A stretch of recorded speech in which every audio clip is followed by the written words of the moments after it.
El pasado 8 de marzo se conmemoró el Día Internacional de la Mujer y esta fecha nos invita a reflexionar sobre la importancia del rol de las mujeres en la sociedad, especialmente de las mujeres rurales, quienes juegan un papel fundamental en la seguridad alimentaria, en el desarrollo sostenible y la erradicación de la pobreza. Para conversar sobre este tema nos acompaña Erika Zárate, ella es oficial de programas de FAO en Ecuador. Erika, muy buenos días, bienvenida nuevamente a este espacio de Actores Productivos. Muy buenos días y muchas gracias por la invitación.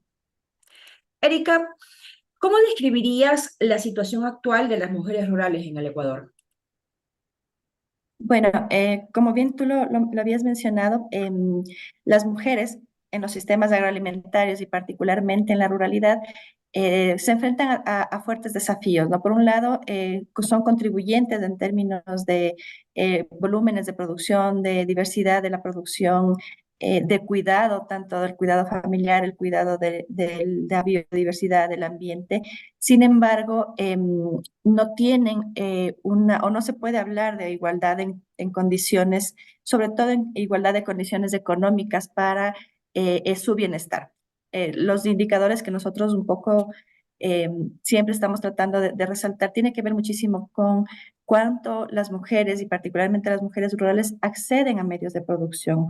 Estamos hablando de que alrededor del 13% de las mujeres en la ruralidad tienen propiedad sobre la tierra o propiedad sobre los medios de producción versus un 30-40% de hombres. Y esto tiene que ver mucho con temas de la cultura, de cómo normalmente se han constituido las familias. Sin embargo, en la actualidad, si no eres propietario de tierra, si no eres propietario de medios de producción, no tienes acceso a otro tipo de servicios como el financiamiento, el crédito, la asistencia técnica, y estos tienen que darse de una manera mucho más desigual o mucho más informal y por ende, pues tus capacidades para enfrentarte a mercados, para enfrentarte a la misma situación de la gestión comercial o la gestión empresarial de tus unidades productivas va a ser menor, ¿no?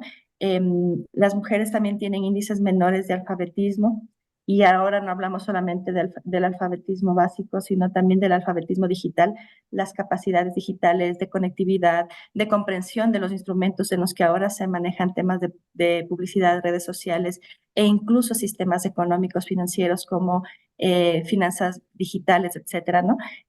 Hay muchísimas brechas en ese sentido que van poniendo siempre a las mujeres en un espacio de mayor rezagamiento para poder acceder a otras oportunidades de desarrollo. Y finalmente, creo que también vale la pena mencionar un tema en cuanto a la salud pública de las mujeres, ¿no?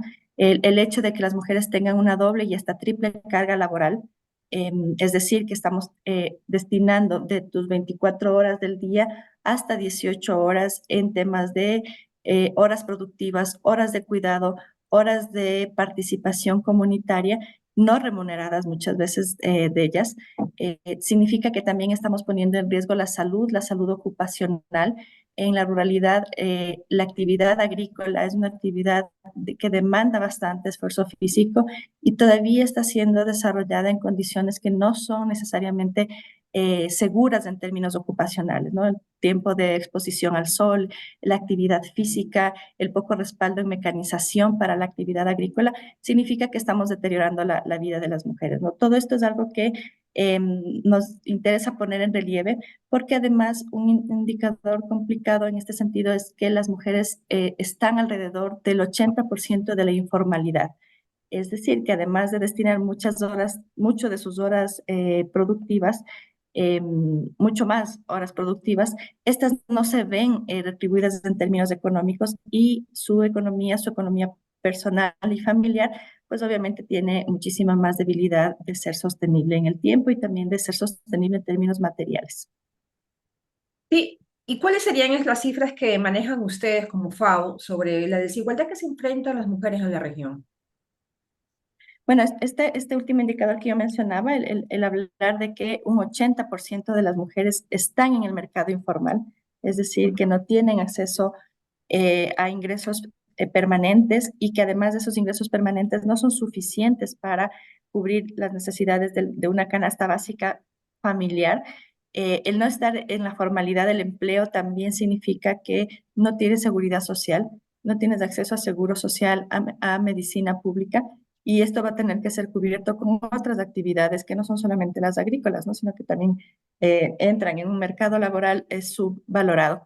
El tema del alfabetismo, el hablar alrededor de una deserción escolar en niñas y adolescentes es siempre mayor entre hombres y mujeres. En el caso del Ecuador, alrededor del 20% de niñas o de las niñas o adolescentes que se gradúan no son mujeres que han tenido que desertar y en términos de acceso a recursos, ¿no? Y acceso a financiamiento, por ejemplo, lo que mencionaba, alrededor solamente del 13% de las mujeres son propietarias de la tierra y entonces, pues alrededor de el 20%, 25% de los destinatarios de servicios rurales financieros o no financieros apenas son mujeres, es decir, es una relación entre 65% de hombres, 35% de mujeres, con lo cual pues se está disminuyendo su posibilidad de ingresar al mercado laboral o a los mercados agroalimentarios de una manera mucho más sostenible o persistente. Con todo esto, Erika, ¿se pueden articular esfuerzos nacionales o tal vez alianzas públicos-privadas para reducir estas brechas en el sector rural? Sí, precisamente ese es el esfuerzo, ¿no? Nosotros, parte del evidenciar la problemática, del plantear indicadores, del mostrar la situación particular que tienen las mujeres, está encaminado a que podamos sensibilizar a nivel de política pública y como bien usted también lo menciona, a nivel de eh, alianzas público-privadas para reconocer y que se reconozca que si invertimos en igualdad económica para las mujeres, particularmente para las mujeres rurales, estamos invirtiendo en el desarrollo social y en el desarrollo económico del sector, ¿no? Si es que equilibramos la balanza en términos de igualdad, estamos no solamente apoyando al sector específico de mujeres, el sector productivo es más, se desarrolla de una manera más eficiente. Hay una relación que se menciona de que si se invirtiera o se igualara la situación de las mujeres en la ruralidad, el sector agroalimentario sería 2 o hasta 3 veces más productivo. Es decir, no, este problema de la productividad que normalmente hablamos, que hay que producir más, que hay que producir mejor, no responde solamente a temas de tecnología o de eficiencia del sistema de producción, sino a que invirtamos en que quienes ya están produciendo, quienes ya están sosteniendo el sistema alimentario, lo puedan hacer en condiciones de mayor equidad, ¿no? Y, por ejemplo, ahí hay muchísimas acciones que son acciones afirmativas, que son acciones eh, diferenciadas. Algo que a nosotros nos gusta posicionar mucho es el tema de la necesidad de políticas diferenciadas. No es excluir a unos versus a otros, sino que reconozcamos cuál es la situación de este grupo en particular y enfoquemos políticas hacia eso, ¿no? Entonces, si es que la brecha es la de la alfabetización, tenemos que acelerar los procesos técnico-educativos para que se puedan mejorar las capacidades de producción, y no solamente de producción agrícola, de la gestión, ¿no? Muchas de las cosas que se tiene que invertir es en la gestión empresarial de las unidades productivas agrícolas. Las mujeres ya son administradores de su unidad productiva, pero esa administración a veces es deficiente en términos de costos de producción, de fijación de precios, de mecanismos de negociación y otro tipo de elementos que todo negocio, que todo emprendimiento tiene que tener como una base de publicidad, una base de diversificación, etcétera, etcétera, ¿no? Entonces, cerrar esa brecha de educación, esa brecha de alfabetismo digital es importante y en ese sentido, pues el ámbito, la política pública educativa tendría que tener como un foco, una priorización. También una política diferenciada en términos de financiamiento. Si es que se necesita mejorar el sistema de producción, incorporar mejoras, diversificar el tipo de productos. Normalmente se está instando muchísimo a que las unidades productivas agrícolas no sean solamente agrícolas primarias, sino que también agreguen valor, transformen, generen servicios y para eso también es necesario invertir. No necesariamente son inversiones de altísimo volumen, pero sí inversiones estratégicas, ¿no? El utilizar equipamiento básico, un equipamiento que haga control de calidad post cosecha, procesamiento, almacenamiento, y que entonces esa calidad del producto esté asociada también al origen de la producción femenina. Tenemos muchos ejemplos de proyectos que vamos apoyando que han sido muy interesantes de cómo ese origen de producción en mujeres rurales empieza a ser asociado además con calidad, empieza a ser asociado con un tema de conservación del ambiente, con temas de identidad territorial. Y entonces ahí hay un valor agregado que hay que saber aprovechar y que eso significa ya un mejor ingreso al mercado, ¿no? Entonces, si tú te enfocas en fortalecer ya esos diferenciales que tiene la producción de las mujeres, puedes también mejorar el acceso al mercado. Y ahí el sector privado también juega un rol interesante si es que tiene una opción de compra preferencial hacia la producción que viene generada desde mujeres rurales, desde mujeres agroempresarias que están optando y están haciendo un esfuerzo para ser como mucho más competitivas de su entorno, pero que dependen también de esta opción de mercado que les permita pagar ese diferencial o al menos el optar preferentemente por ellas versus la otra oferta de mercado. Entonces, es importante en ese sentido visibilizar a la mujer rural, visibilizar las contribuciones que tiene su producción y que exista esta política diferenciada tanto desde el sector público como desde el sector privado para poder ir cerrando estas brechas de inclusión y de desarrollo. Precisamente puedo tomar como de ejemplo las mujeres de Amucón, de Manabí. La semana pasada estuvimos con ellas y aquí vimos un poco el apoyo que reciben de la parte privada, ¿no? Con el tema de capacitación y asistencia técnica y cómo han crecido. Y por ejemplo, ellos tienen maní también y tienen un proceso de valor agregado al maní. Entonces, este tipo de ejemplos, hay empresas privadas que sí están trabajando con proyectos para las mujeres rurales. Sería muy interesante que más empresas se sumen a estos espacios. Sí, sí, sí. O sea, finalmente las brechas de género son brechas que son de la sociedad en general. Entonces, la sociedad en general es la que tiene que ir brindando respuestas. El sector público tiene una responsabilidad gigante y el sector privado también, y el sector de la sociedad civil en general, aunque no tengamos una transacción comercial o una relación comercial de por medio, también tenemos una responsabilidad incluso como consumidores, en procurar generar hábitos de consumo responsable, de consumo socialmente incluyente, ¿no? Y también yo creo que el apoyo del sector privado no solamente como comprador de la producción que se puede desarrollar o generar a nivel de mujeres rurales, sino también, por ejemplo, el sector privado financiero, ¿no?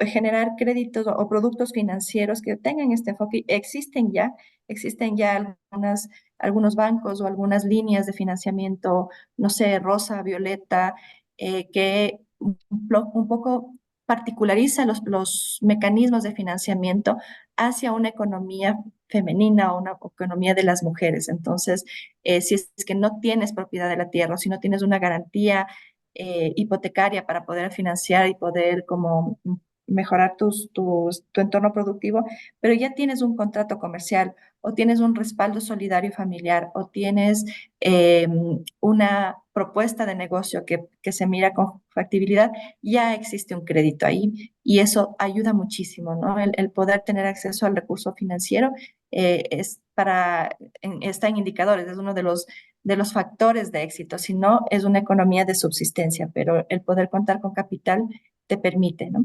Y ahí podemos encontrar también otro tipo de ejemplos de sector privado que apoya, ¿no? A lo mejor en las mismas políticas de responsabilidad social empresarial se generan programas de formación, de capacitación, de intercambio, ¿no? Estamos hablando de que a las mujeres hay que cerrar la brecha de educación de las mujeres y esto ya no se hace en escuelas solamente, porque ya son mujeres adultas, porque ya son mujeres que tienen familias, que están en la vida productiva adulta, entonces tienes que generar otro tipo de mecanismos, ¿no? Pasantías que puedan ser sobre todo aceleradores de formación técnica, el acceso a tecnología, aplicativos o instrumentos digitales que también aceleren el proceso de educación a distancia, educación en autodirigida, etcétera, etcétera. Y ahí también hay casos muy bonitos de empresas que desarrollan sistemas y procesos educativos vinculados, ¿no?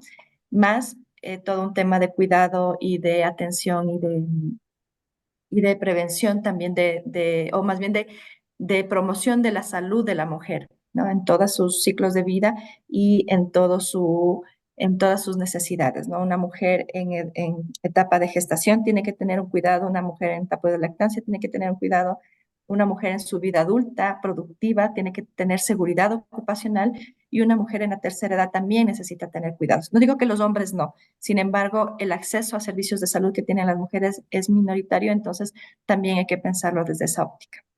Y en estos espacios, ¿qué programas o iniciativas está manejando la FAO actualmente? Bueno, la FAO como organismo intergubernamental de Naciones Unidas para la Alimentación y la Agricultura va a tener obviamente un enfoque de promoción de la igualdad de las mujeres hacia su inclusión productiva económica, ¿no? Entonces, hemos venido acompañando una agenda de igualdad para las mujeres y particularmente para las mujeres rurales ya desde hace algunos años en el país. Eh, Particularmente hemos acompañado, en el caso del Ministerio de Agricultura y Ganadería, la promulgación, la implementación y la gestión de una estrategia nacional agropecuaria para la mujer rural, que buscó precisamente esto, ¿no? Identificar cuáles son esas principales brechas que tienen las mujeres en el sistema agroalimentario, porque además no es solamente la mujer agricultora, también es la mujer agroempresaria, también es la mujer cocinera, la mujer que está dentro del sector, dentro de toda la cadena del sector agroalimentario y que va presentando como estas brechas, ¿no? Estos vacíos. Y sobre todo, pues que desde el Ministerio de Agricultura y Ganadería, que es el que tiene la competencia no solamente de desarrollo agropecuario, sino también de desarrollo rural. Y hablar de desarrollo rural significa generar factores de inclusión, factores de resiliencia, de gestión del territorio, se pueda también tener un proceso de sensibilización a nivel de extensionistas. Uno de los principales desafíos que hemos tenido, no solamente a nivel de ministerio, sino también a nivel de gobiernos locales, es que el proceso de asistencia técnica, de extensionismo, no miraba esta particularidad de las mujeres también, ¿no? Entonces, esta estrategia parte por un proceso de fortalecimiento institucional del ministerio, por una identificación de cuáles son sus servicios financieros y no financieros que el Estado está en capacidad de brindar y que debería brindar, facilitar también formación y líneas de capacitación para mejorar los sistemas productivos, para mejorar los sistemas de comercialización, el acceso a los mercados y finalmente también un tema ya de ejercicio de derechos de igualdad, que no son solamente en el ámbito agropecuario, pero que van a tener un impacto ya en términos de la vida de las mujeres en la ruralidad. Y en este último año, y por iniciativa de esta administración, también ha sido importante contar con la intención de que esta estrategia, que es agropecuaria, puede elevarse a una estrategia intersectorial, es decir, que otros sectores de la política pública miren también como un actor prioritario las mujeres rurales y planteen también estas políticas diferenciadas, al menos en los sectores de educación, de inclusión social y económica, de salud y todo lo que está vinculado a los servicios económico-financieros. Esto de manera que lo agropecuario se vea también, o lo agrícola, lo rural se vea también respaldado por estas políticas de inclusión a nivel intersectorial.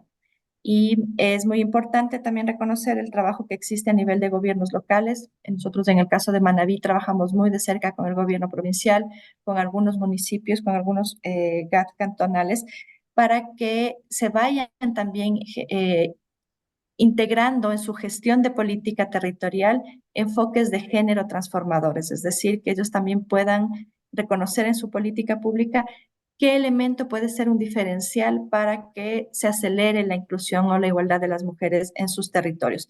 En algunos casos por un tema de participación ciudadana, en algunos casos por un tema de participación en mecanismos de formación, en espacios de asistencia técnica o incluso en la misma participación política de mujeres dentro de la gestión. También es importante que este dato no es agropecuario, pero por ejemplo, en las representaciones en las distintas dignidades a nivel de gobiernos locales, apenas creo que es del 35% son mujeres el resto son hombres y dentro de la ruralidad no llegamos al 10%, al 12% de liderazgos femeninos, ¿no? Entonces también se viene trabajando, es un proceso largo, es de larga data y de larga trayectoria, pero la participación política de las mujeres para que también pues la agenda sea mucho más integrada, ¿no? No significa que los hombres no trabajen por una agenda para las mujeres, pero es parte del mostrar que existe igualdad también en la toma de decisiones.